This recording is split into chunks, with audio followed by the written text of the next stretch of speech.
On the flip side, it is the banks that's leading the losses on the Nifty. Axis Bank, SBI, Bajaj Finance and Bajaj Finserv as well declining. Add to that list, ONGC as well is declining in trade today. Remember, the crude prices have slumped, and that's not a positive development coming in for ONGC, Oil India, or matter of fact, Reliance Industries as well. While on the flip side, you have the OMCs that are performing well.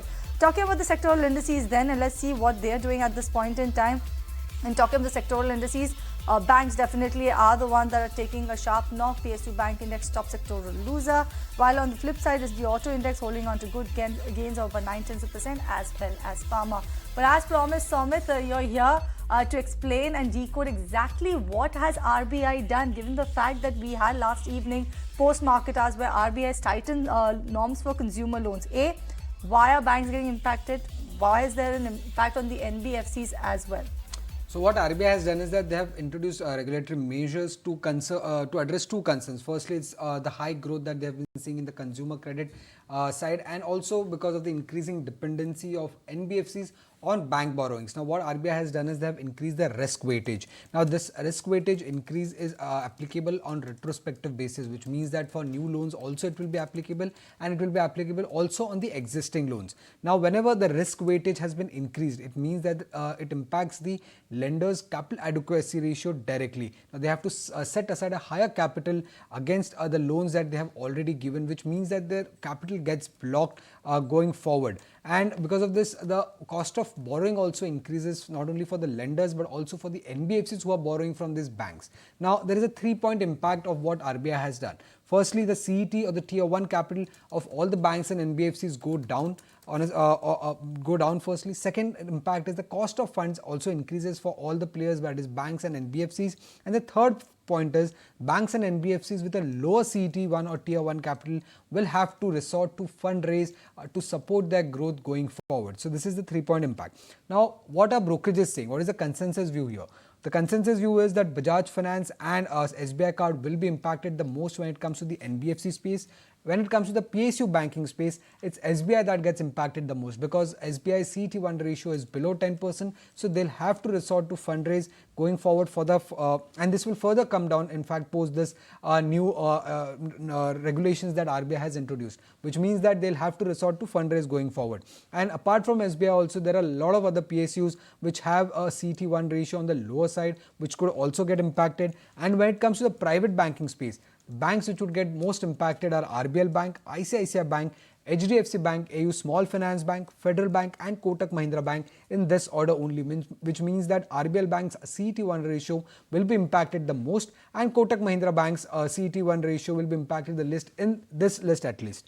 And when it comes to other than banks, if you see, Paytm is one stock that brokerages are talking about could get impacted because at least they don't have any impact on their books, but they take money from these lenders, and these lenders will become now more cautious going forward when it comes to giving loans to giving unsecured loans going forward. Now, one sector that could be a tactical bias for analysts is the housing finance sector, and we are also seeing some kind of up move in housing finance companies in trade today, like Indiabulls Housing, LIC Housing Finance. They are trading in green, and that is because they won't be impacted because of these new norms, because they do only secured lendings and they do not have any unsecured lending in their books, so they stand to benefit. Also, if you see today's chart and trading screen, in fact, insurance companies are also actually trading in gaining in trade, and that could be because some money would be shifting from NBFCs and banks to this insurance company, because earlier people were betting on NBFCs and banks because of the high growth, but given the fact that these new norms have kicked in, the growth of NBFCs and banks could now slow down, and hence some investors might be finding insurance companies as a better bet going forward. So that's the move that we are seeing in the entire BFSI space currently. All right, so that's two parts to the story. One, what happens to the banks and the NBFCs, and also the proxy plays instead of that would be insurance as well as housing finance. From investment perspective. From investment purpose. But the story actually has more legs. Now, banks and NBFCs may approach RBI for further clarity on new risk weightage norms. ET now has learned from the sources the banks want clarity on fixing sectoral limits for consumer loans, and lenders may actually hike interest rate to offset the impact of higher risk weightage. Ankur is here with more details. Ankur? Yes, sources say that lenders may reach out to Reserve Bank of India on new risk weight asset norms, and these has been released by the regulator after the warning which was given in the last policy. What we have learned through sources is that banks wants more clarity on the sectoral limits which has been prescribed as per new norms, and therefore the banks are mulling that they will reach out to Reserve Bank of India and get clarity on the same. Apart from that, NBFCs are worried that the lending which was happening through banks to them may get impacted. In fact, they are worried about increased cost and the source of funding which will get impacted due to these norms. NBFCs may also reach out to regulator regarding the same issue. As far as the impact is concerned, what we learn is that there are very limited options what the lenders have. Some of the lenders may look to increase rates to offset the impact, but necessarily they have to raise capital for adhering to these norms. Because the regulator has made clear in the last monetary policy itself that lenders needs to be alert on unsecured loan portfolio, and now it has come in form of action by giving direction to increase risk weight assets to the lenders. Well, let's also get in Avinash to understand his view on this new norms that RBI has given. So Avinash, how do you see these norms impacting the banks? Obviously, we know that CET1 ratio will come down. So according to you, which banks would be impacted the most? And post today's fall, do you find any attractive bet in the BFSI space? Morning, Somit. My sense is, this measure has been largely been done to control the growth in the unsecured kind of loan portion of the banks and the NBFCs. And I think it's going to be a short-term sentimental negative. We are seeing today most of the NBFCs, the banks, down in today's trade. I think in the larger banks, I would believe that, it would be SBI, then some smaller banks like RBL Bank, which possibly had a very large percentage of the, of their loan book on the unsecured side. Typically, if you look at the NBFCs, typically something like Poonawalla Finance or maybe a Bajaj Finance, or typically, smaller NBFCs also will get impacted, because this is definitely something which, as at a policy level, is definitely a good measure by the RBI. But definitely in terms of incremental business growth is going to be a big kind of negative, at least for the next 3 to 4 months. My sense is that disbursements could get impacted, borrowing rates of NBFCs could get elevated, and that could all get reflected into the profitability numbers of these banks and NBFCs. In fact, AB Capital is also one of the companies which possibly can get impacted because they had a large consumer loan book. So my sense is that some of the entities which would get impacted would obviously like to go down and redraw their lending cost.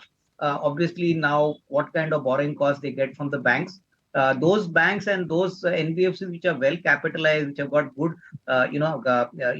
credit quality levels, would obviously not get impacted immediately. But definitely, I think the mood in the market is that RBI wants unsecured loan book to be controlled, and where these kind of disbursements which were seen in the last 3 to 6 months were quite high. So I think it's a good measure from a macro perspective, but from a business perspective, I think next 2 quarters could be a little softer on margins.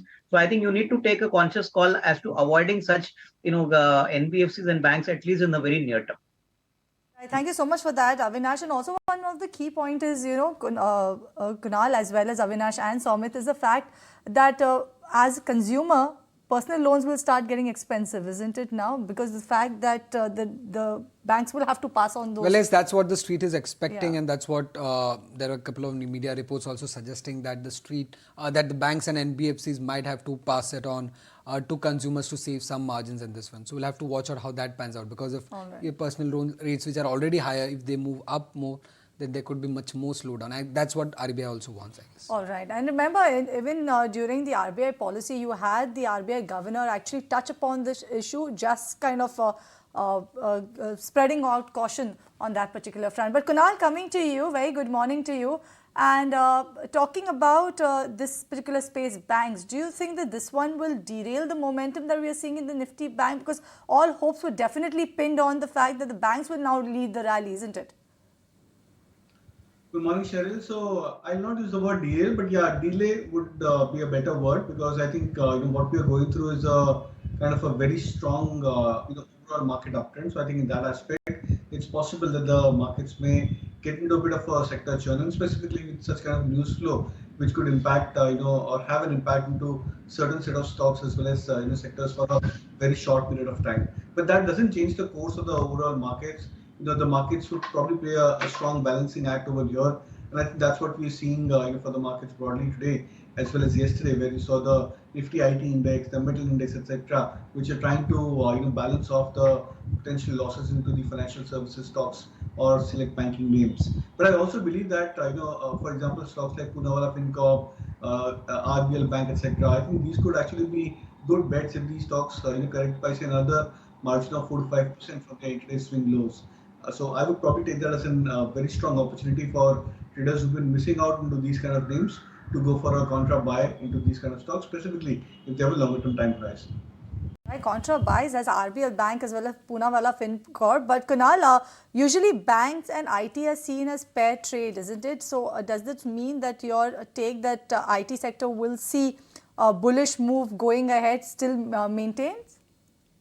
Well, yes, absolutely. In fact, I'm very bullish on the IT index overall share, and my sense is that what we've actually seen is the start of a major global bull market starting off from the US indices.